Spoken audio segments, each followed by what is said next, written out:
So guys हुस्सोले निकै नै उत्कृष्ट देखाइएको छ, देख्न सक्नुहुन्छ हजुरहरूले। सो यस्तो हुस्सो पानी पर्दा पनि निकै नै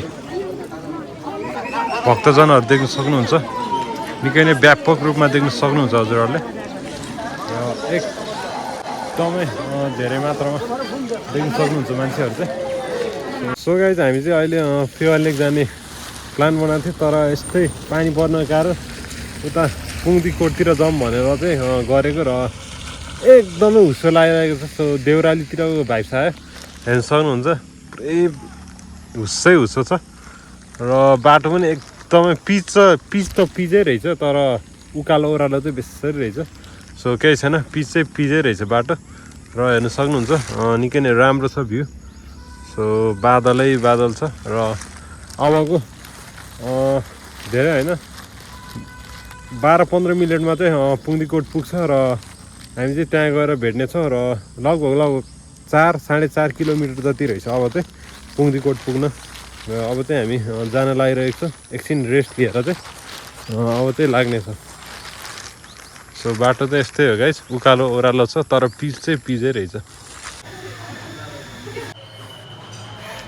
सो गाइस अहिले चाहिँ होटलमा खाजा खाइरहेको छौँ अनि खाजा चाहिँ खाएर भ्याएको छ। पिरो भएर ओठै कस्तो पिरो पिरो भइरहेको है, सो ओठमा नि घाउ आइरहेको, त्यही भएर लाज पिरो भएर एकदमै हुस्सो लागिरहेको। ब्याकग्राउन्ड हेर्न सक्नुहुन्छ, कस्तो डेन्जर हुस्सो लागिरहेको कि। सो अहिले चाहिँ यता शिव भगवान्को ठुलो मूर्तिमा पनि जानुपर्ने हुन्छ। सो हजुरहरूलाई त्यहाँ पनि देखाउने छ। अहिले टक्क लगाएर त्यहाँ पुग्ने छ, हामी सब अवलोकन गर्नेछौँ। सो गाइस हामी चाहिँ अहिले भर्खरै खाजा खाएर चाहिँ होटलबाट निस्किसकेको छ। सो एकदम हुस्सोले चाहिँ केही देखेकै छैन र यस्तो डेन्जरै हुस्सो लागिरहेको छ, हेर्न सक्नुहुन्छ लास्टै हुस्सो लागिरहेको छ। यस्तो छ यस्तो छ। सो यो भर्याङ हुँदै जानु पर्दो रहेछ। बृहत ठुलो हाम्रो शिव भगवान्को मूर्ति सामु चाहिँ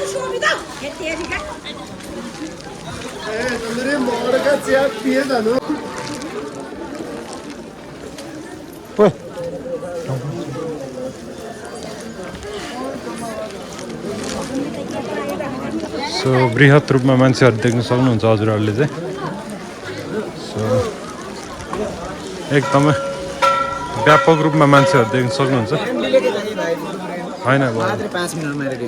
सो गाइज हुस्सोले निकै नै उत्कृष्ट देखाइएको छ, देख्न सक्नुहुन्छ हजुरहरूले। सो यस्तो हुस्सो पानी पर्दा पनि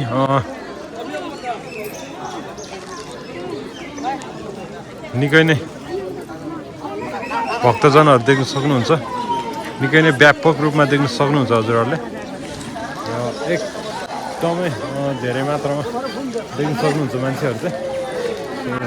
निकै नै उत्कृष्ट छ हाम्रो शिव भगवान्को मूर्ति पनि।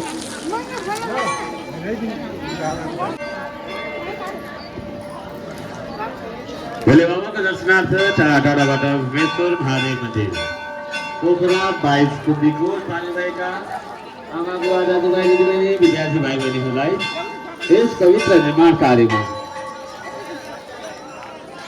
आफू सके दान आफू सके सहयोग गर्दै सहभागी बनिदिनु हुन पुगीकोट कोट विकास समिति परिवार हार्दिक अनुरोध गर्दछ।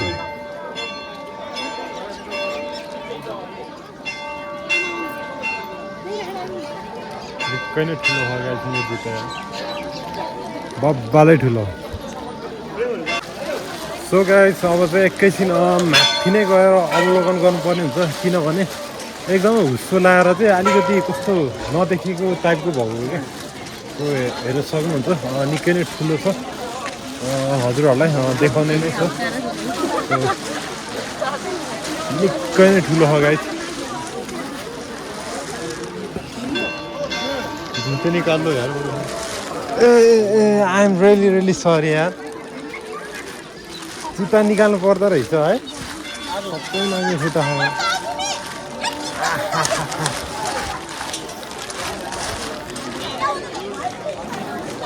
जुत्ता फुकाल्नु पर्दो रहेछ। म चाहिँ खरा जस्तो चर्दा रहेछ। Shit, man, I'm really, really sorry.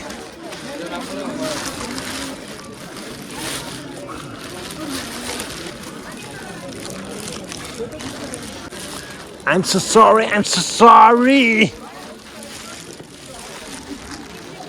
I'm so sorry. So finally जुत्ता चाहिँ फुकालिसकेको छ र खाली खुट्टा हिँडिसकेको छ हामी चाहिँ निकै नै ठुलो छ यार महादेव भगवान्ज्यूको मन्दिर सो सबै दर्शकबिन सबै भक्तजनहरू चाहिँ पूजा गरिरहनु भएको देख्न सक्नुहुन्छ हजुरहरूले सो निकै नै बृहत मूर्ति देख्न सक्नुहुन्छ हजुरहरूले सो एकदमै ठुलो हो गाइस मूर्ति चाहिँ wow wow wow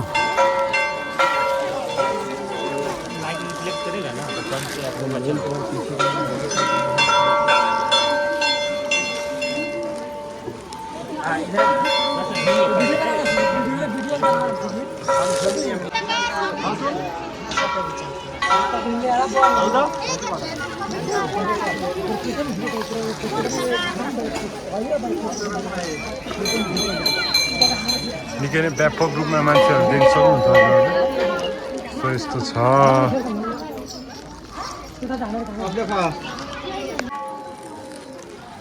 so guys अब चाहिँ हामी अवलोकन गरेर चाहिँ भ्याइसकेको छौँ र अब चाहिँ हामी तलतिर झर्नुपर्ने हुन्छ त्यहाँ जुत्ता चाहिँ तलै खोलेको छ नि त त्यही भएर जुत्ता नि अब त्यहाँ तल गएर लाउनु पर्ने हुन्छ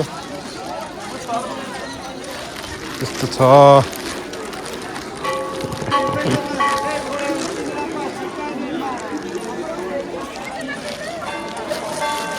आजको वेदर चाहिँ अब जस्तो सुकै भयो नि अब भगवान्सँग उपस्थित भएपछि चाहिँ राम्रो मनले सच्चा मनले चाहिँ टक्क सच्चा मनले के भन्ने अब आफूले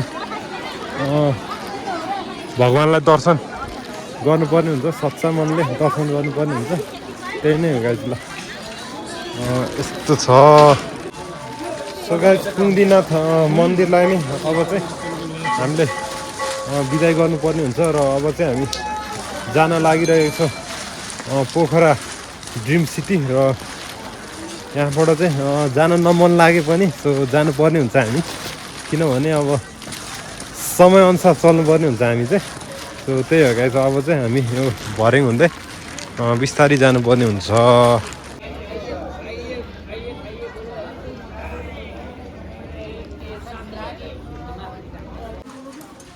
सो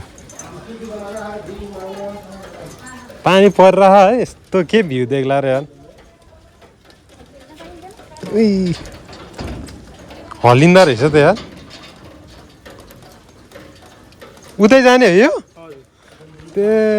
होइन भयो उही हल्लिन्छ त यार कता उतै जान्छ खोलिदेऊ त एकदम बस्ने हो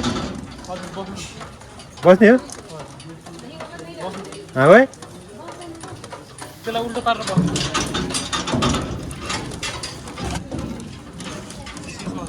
त्यसै रहेछ ल वे यस्तो छ यार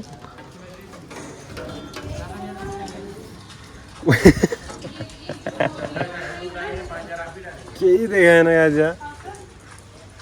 सो उता चाहिँ मोबाइल खस्यो नि त भेट्दैन होला एकछिन उहाँ राख्नु मिल्दैन बिचमा एकछिन राखिदेऊ त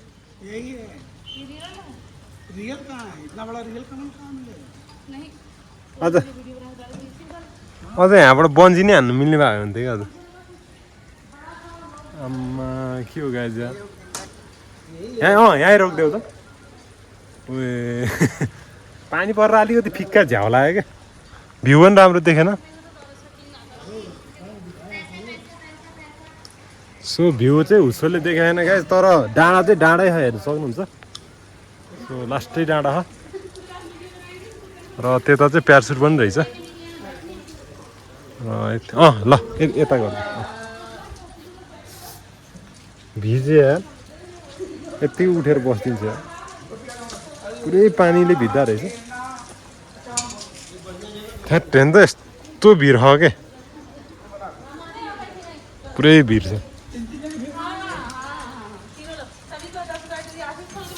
जाडो भयो पानीले जाडो भयो अरू के हो खेल्ने यो माथि हो है कस्तो हल्ले पानी परेर अलिकति कस्तो कस्तो भयो ला क्यामेरामा पानी पऱ्यो